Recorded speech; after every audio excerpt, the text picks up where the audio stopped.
Quand on parle de laisser le choix au cheval, de lui autoriser à refuser nos propositions, un argument est souvent utilisé pour décrédibiliser cette idée. Si tu le laisses dire non, il dira tout le temps non. Et c'est vrai que ça peut paraître logique dans le cas où la relation n'est pas équilibrée ou que les interactions ne sont pas avantageuses pour le cheval.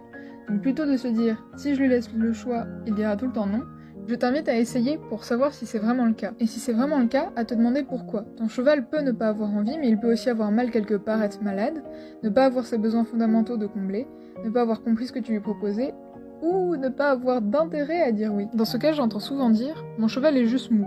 Je trouve cette conclusion étrange, car plutôt que chercher les raisons qui expliqueraient ce manque d'entrain pour faire les choses ensemble, on lui colle directement le masque de la feignantise, sauf qu'elle ne fait pas partie de son éthogramme. Mais c'est plus confortable pour notre cerveau de dire « le cheval est feignant » plutôt que « je ne lui donne pas envie d'interagir avec moi ». Parce que la deuxième oblige à questionner notre façon d'agir, tout ce qu'on fait qui les repousse et ce qu'on ne fait pas qui leur donnerait envie.